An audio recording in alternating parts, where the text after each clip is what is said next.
Bienvenue, je suis ravi de vous retrouver ici. Nous sommes à Québec, on est ici au parc Georges V, à 2 pas du parc de la francophonie, le festival d'été de Québec avec l'une des révélations, c'est Kit Kuna qui est avec moi. Bonjour Kit. Oui, bonjour. On est ravi de vous accueillir parce que, évidemment, au parc de la francophonie, c'était tout un symbole avant Lisa Leblanc de vous produire comme ça avec cet album intitulé Du plaisir et des bombes. Ben oui, c'est une belle occasion, un beau moment ce soir de jouer enfin au Pigeonnier, un endroit probablement une des plus belles scènes du festival. Donc c'est fait beau, Ouais. tout est parfait. Et il va y avoir de la folie, parce qu'il y a de la folie dans votre musique un peu, hein? Ouais, on va essayer d'en mettre un peu dans le parc de la francophonie, un peu de folie. Là.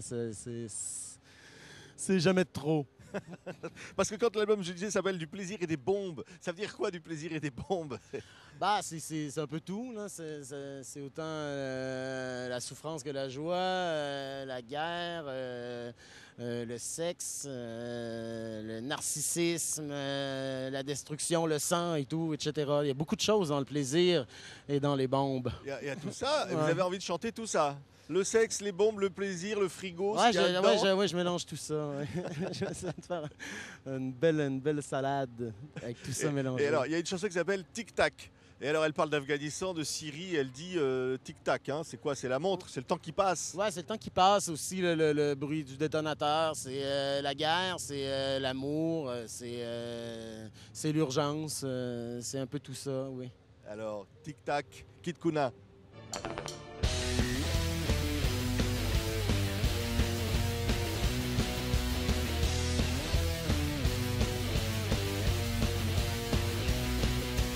En Irak, en Égypte, en Syrie, en Somalie, partout on s'aime à la folie. Vive le tic-tac, tic-tac. En Afghanistan, en Russie, en Chine, en Libye, partout on s'aime à la folie. Vive le tic-tac, tic-tac. Voilà l'univers donc de Kit Kuna. Et une chanson qui vient d'être sacrée meilleure chanson de l'année ici au Québec. Ben, c'est le prix de la chanson Socan. Donc, je sais pas si c'est la meilleure chanson de l'année au Québec, mais c'est celle qui a remporté le prix de la chanson Socan. Donc, Et elle raconte quoi cette chanson? Elle parle Ah, de c'est votre père. ouais, une chanson hyper intime, qu'on pourrait dire. Une chanson un peu à part dans mon répertoire, ouais, qui parle ouais, de la mort de mon père et surtout peut-être le lien avec l'enfance puis la pêche. Puis le retour au présent, toujours avec comme peut-être ligne directrice, effectivement, la pêche. La pêche? Pourquoi Ouais. la pêche? Ben, parce que j'ai passé de beaux moments à la pêche avec mon père. Puis c'était pas mal l'angle. C'est l'angle qui est tombé pour traiter de ce sujet-là qui peut être délicat, qui peut devenir facilement sirupeux ou mélodramatique. Donc, je voulais que ça reste quand même assez simple et imagé. Oui. Puis ça s'est imposé comme ça. Donc, Et on peut aussi chanter l'amour avec une chanson qui s'appelle Napalm, par exemple, quelque part. Oui, oui, oui. Oui, c'est l'amour qui laisse dans la bouche et dans le cœur un goût de brûlé. Disons. Oui, oui. Ben, c'est le déchirement, le déchirement d'une passion amoureuse, puis traité sous l'angle peut-être justement d'une dévastation au napalm. C'est terrible ça. Heureusement qu'il y a une autre chanson qui s'appelle Le Sexe. Je ne sais pas si ça s'est souvent employé, ça pour titrer une chanson comme ça. Oui, c'est drôle. C'est une pièce, c'est un texte que j'ai réécrit sur un des leads de Schubert du Winterreise, le 13e lead. Et puis, je suis en train de faire une réécriture, un réarrangement complet du cycle de leader. Puis cette pièce-là était vraiment trop rock, peut-être pour la direction dans laquelle on s'en allait. Fait que j'ai décidé de la prendre puis de la mettre sur l'album Du plaisir et des bombes. Je trouvais que elle avait plus sa place là. Puis... Avec un titre pareil. C'est du Ouais, c'est Schubert. le sexe. Ouais, c'est ça. C'est la musique est de Schubert.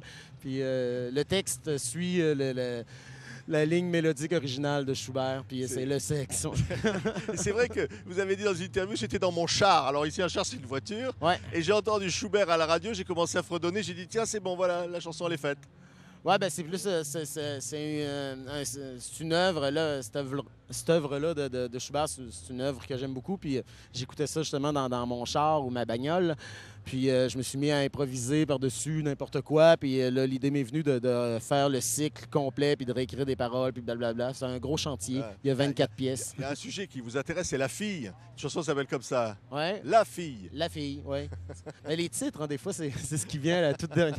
La chanson, elle est écrite, puis bon, ben ça, c'est La Fille. Je voyais pas d'autres titres. C'est un mot qui revient souvent dans la chanson. Mais il y a aussi des chansons qui parlent, vous l'avez dit, du napalm, de la guerre, de ce qui se passe dans le monde. Et il y a une autre chanson qui dit pas de panique. On a envie de dire quand même, Lee, on a vraiment envie de paniquer là quand même. Hein? Ouais, ça c'est plus peut-être une espèce de salve un peu autodérisoire sur le vedettariat. Puis dans le fond, c'est l'histoire du gars qui est tout seul chez eux, complètement paumé, fauché, puis qui ouvre le frigo, puis il n'y a rien. Puis là, il s'imagine que le lapin d'Alice au Pays des Merveilles qui lui fait signe d'entrer dans le frigo. Et puis là, il tombe tout d'un coup, Big Star.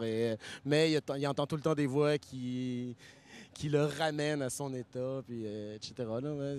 J'étais parti de cette idée-là, ça donnait pas de panique. Avant d'être une star, Kid Kuna, il écoutait quoi? Les Berruriers Noirs, il écoutait Renaud, il écoutait Richard Desjardins aussi. Oui, beaucoup. Et un jour, il a fait les Goons. C'était un groupe culte. Les Ghouls! Les Ghouls, ouais, ça c'était... un groupe punk. Un groupe, punk, rock, métal, carnavalesque en français. Puis c'était avec des potes, puis on pensait pas que ça durerait 7 ans, puis on a fait 3 albums, un DVD, puis ça a vraiment bien marché, mais vraiment dans l'underground québécois. Là, on avait des spectacles assez théâtraux et assez sainement cinglés, qu'on pourrait dire. Avec la maladie mentale comme base de création. Vous dites d'ailleurs que vous avez un manuel des maladies mentales que vous consultez pour savoir où vous situez exactement vous-même. J'ai déjà regardé. J'ai plusieurs traits éparses dans différentes sphères du DSM. Ouais. Mais faut être un peu fou pour chanter quand même, non? Ouais, faut être un peu. Ouais, mais je pense que faut tout le temps un peu de folie. Des fois, il faut un peu d'épices. C'est souvent la folie qui l'emmène. C'est vrai que vous êtes retrouvés, vous avez, en 5 minutes, vous avez choisi chacun un pseudo parce qu'on va révéler une chose, c'est que Kid Kuna, c'est pas votre vrai nom. Hein. Non. On peut le dire. Mais effectivement, les Ghouls, on s'était rassemblés juste avant un spectacle, puis on s'était trouvé un nom de groupe, puis on s'était à tour de rôle donné un pseudonyme, puis on les a gardés pendant 7 ans. Donc, quand est venu le temps de lancer mes trucs solo, ben, ça faisait 7 ans que je me faisais appeler Kid Kuna, fait que j'ai gardé Kid Kuna. Et c'est vrai qu'il y a plus on s'habitue, ça s'est fondu à mon épiderme. Là, et c'est vrai qu'il n'y a plus que votre père qui se souvient de votre vrai nom. Oui. Ouais, ma mère s'en souvient. C'est bien. Kid Kuna, voilà, c'est du plaisir et des bombes, tout ça dans un seul album avec un artiste vraiment étonnant qu'on était ravis de rencontrer et de vous faire connaître ici au Festival d'été de Québec. Merci Kid. Merci.